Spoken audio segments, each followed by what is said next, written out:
चलो बच्चों अगला क्वेश्चन देखते हैं। और इस क्वेश्चन में हमें बोला जा रहा है कि भाई S जो है वो P1 P2 up to P10 be the set of first 10 prime numbers. Let A जो है वो S यूनियन P है। अब P क्या है भाई, तो where P is the set of all possible product of distinct elements of S के अलग अलग एलिमेंट्स का, सारे के सारे अलग अलग एलिमेंट्स हैं ऑफ कोर्स S के, उनके किसी भी प्रोडक्ट को, मतलब जैसे मान लो कि यहाँ पे P1 P2, अगर मैं S की बात करूँ तो S जो है वो अपने पास में क्या है 2 3 5 7 11,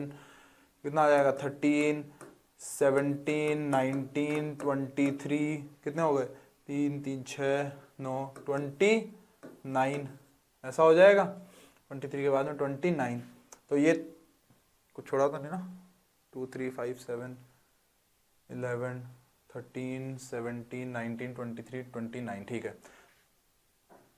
हाँ 10 हो गए एलिमेंट्स। तो अब बेसिकली ये बोला जा रहा है कि इस A के अंदर जो है वो 6 भी आएगा, 10 भी आएगा,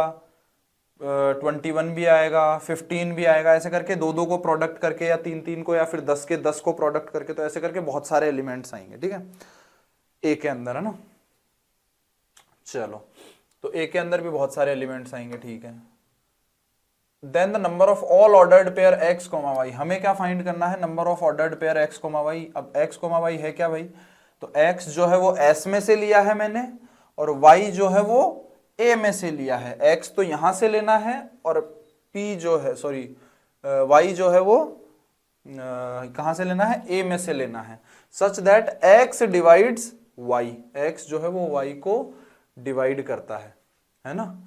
x जो है वो y को डिवाइड करता है, और y जो है वो A में से लिया गया है ना। चलो अगर तो भाई अगर मैं बात करूं टोटल नंबर ऑफ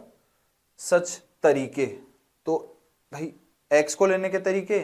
y को लेने के तरीके, दोनों को प्रोडक्ट करवा देंगे, उतने ही नंबर ऑफ ऑर्डर्ड पेयर बन जाएंगे, ठीक है। x को लेने के तरीके कितने हैं, तो x को लेने के तरीके भाई इतने हैं, x को मैं इतने तरीके से ले सकता हूं क्योंकि वो S में से आएगा, और S में ये 10 एलिमेंट्स हैं, इन्हीं 10 में से मैं ले सकता हूं। y पे चलते हैं, तो y थोड़ा सा डिफरेंट होगा। क्या होगा भाई कि y को कितने तरीकों से हम ले सकते हैं ना, तो ऑफ कोर्स इन 10 में से x मैंने मान लो 2 लिया है, x को मैंने 2 ले लिया, तो इसका मतलब है y जो कुछ भी आएगा उसमें एक फैक्टर 2 का तो आएगा ही आएगा भाई। y ये एलिमेंट जो भी आए, ये y जो है ये जो कुछ भी आए सेट A में से, set A I think clear है कि सेट A जो होगा उसके अंदर 2 आएगा, 3 आएगा, 6 आएगा, भाई जो किन्हीं भी 2 का प्रोडक्ट, किन्हीं भी 3 का प्रोडक्ट, किन्हीं भी 4 का प्रोडक्ट, ऐसे करके सारे के सारे एलिमेंट्स का प्रोडक्ट 2 3 5 7 इन सब का प्रोडक्ट ये करके ये आखिरी एलिमेंट होगा, लास्ट एलिमेंट, है ना। ऐसे करके बहुत सारे एलिमेंट्स होंगे। अब उन एलिमेंट्स के अंदर से मुझे y उठाना है, तो अगर मैंने यहां से लेट्स से इन 10 वेज के अंदर मैंने कभी ना कभी लेट्स से 11 उठाया होगा, 11 लिया होगा, यहां से x को 11 पिक किया होगा, तो यहां पे मुझे सिर्फ वही एलिमेंट ले सकता हूं, मैं यहां से सिर्फ y के वही एलिमेंट ले सकता हूं जिनमें 11 एग्जिस्ट कर रहा हो। समझ रहे कि नहीं समझ रहे, तो 11 तो मुझे इसका मतलब है यहां से लेना ही पड़ेगा, तो वो कितने एलिमेंट हैं जिनके अंदर 11 आ ही आ रहा है, वैसे सोचना पड़ेगा। तो देखो कहने की क्या बात है कि ऐसे सोचो कि इस पर्टिकुलर के केस में कि भाई ऑफ कोर्स 11 तो आना ही आना चाहिए। अब मान लो उसके अंदर एक भी, भाई 11 तो आ गया, अब मान लेते हैं कि उसके अंदर अगर कुछ भी नहीं आ रहा होगा, कुछ भी नहीं आ रहा होगा क्या मतलब है कि भाई मान लो कि सिर्फ 11 ही आ रहा हो, या फिर 11 इंटू 2 आ रहा हो, या फिर 11 इंटू 2 इंटू 3 आ रहा हो, तो ऐसे करके बहुत सारे केसेस बनेंगे। तो वो केसेस होंगे क्या कि अगर 11 आ ही रहा होगा, तो अगर मुझे और कुछ भी नहीं लेना होगा तो इन 9 एलिमेंट्स के अंदर से मैं एक भी एलिमेंट को पिक ना करूं तो सिर्फ 11 ही आएगा, वो एक ही तरीका मिलेगा। या फिर क्या हो सकता है कि 2 के प्रोडक्ट के अंदर लिखा हुआ हो, तो 11 इंटू 2 हो सकता है, 11 इंटू 3 हो सकता है, ऐसे करते करते 11 इंटू 11 तो आने से रहा, तो बाकी के बचे हुए ऐसे कितने होंगे भाई 9, ये 11 तो सब में आ ही रहा है, तो 9 में से किसी भी एक एलिमेंट को साथ में लिया होगा। या फिर ऐसा हो सकता है कि 2 11 के साथ में हो, भाई 11 तो साथ में है ही, साथ में 2 इंटू 3 आ रहा हो,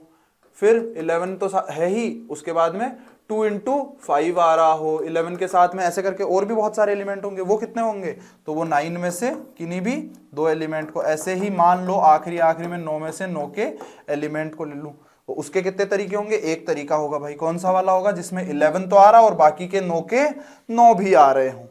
ठीक है, 9 में से 9 के 9 को सेलेक्ट कर लिया। तो इतने नंबर ऑफ वेज से हम y को सेलेक्ट कर सकते हैं और इतने नंबर ऑफ वेज से हम x को सेलेक्ट कर सकते हैं, है ना। और ये वो वाले तरीके आ गए जिनमें y जो है वो x जो है वो y को डिवाइड कर रहा है। ठीक है, तो ये प्रोडक्ट ही हमारा आंसर हो जाएगा। तो 10 इंटू ये कितना हो जाएगा 2⁹ तो ये कितना आ जाएगा 512 और ये 0, तो 5120 हमारा फाइनल आंसर हो जाएगा। ठीक है।